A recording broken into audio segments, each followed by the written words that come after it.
এই folic acid ট্যাবলেটটা ওকে খাওয়াবে। তুমি প্রেগন্যান্ট, তোমার ভ্রূণের বয়স 4 সপ্তাহ, আর 37 সপ্তাহের মধ্যেই তুমি বাচ্চার মা হবে।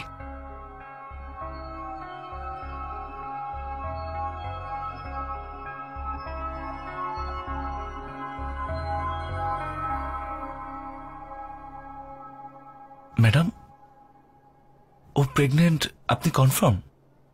কেন? না, আসলে আগেও 2জন ডাক্তারের সাথে কথা বলেছি, ওনারাও বলেছে ও প্রেগনেন্ট। শোনো, দেশের সব ডাক্তারই একই কথা বলবে।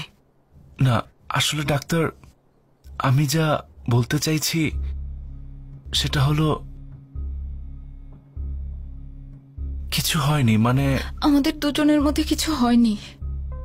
হোয়াট? আসলে আমরা দুজন কখনো বেড শেয়ার করিনি ম্যাডাম। সেটা বুঝলাম, কিন্তু গর্ভবতী কি করে হলে? আমি জানি না, তবে আমাদের মধ্যে কখনোই কিছু ঘটেনি ম্যাডাম। তাহলে পেটে বাচ্চাটা আসলো কিভাবে?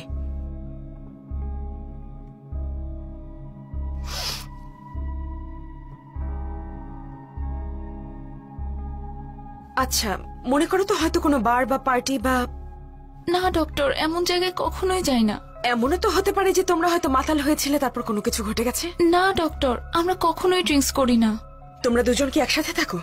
না ম্যাডাম, ওর বাসায়, আমি আমার বাসায়। তাহলে কিভাবে এটা করতে পারে?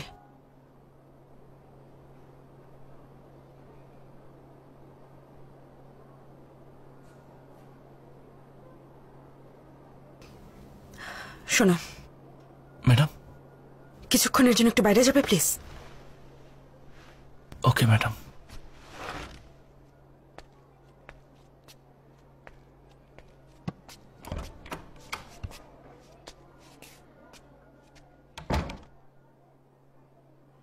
আমার সাথে কি মজা করছো?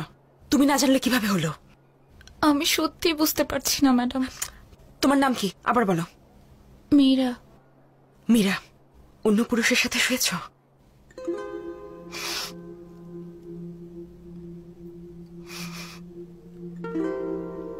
কেঁদো না মীরা, তোমার কান্না থামাও।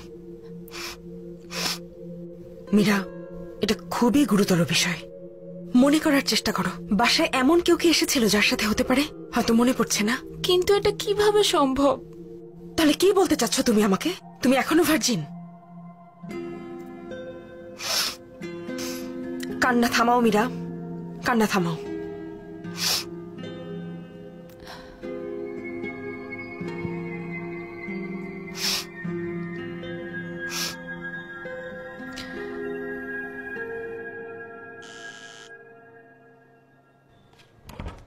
Yes madam.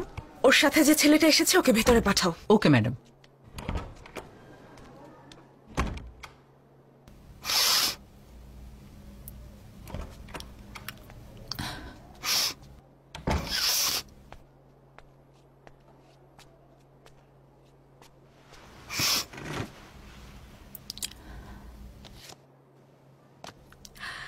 শোনো, তোমরা দুজন আগামীকাল ঠিক 11টা 30 মিনিটে মাল্টি স্পেশাল হাসপাতালে চলে আসবে, ঠিক আছে? একটু দেরি করবে না।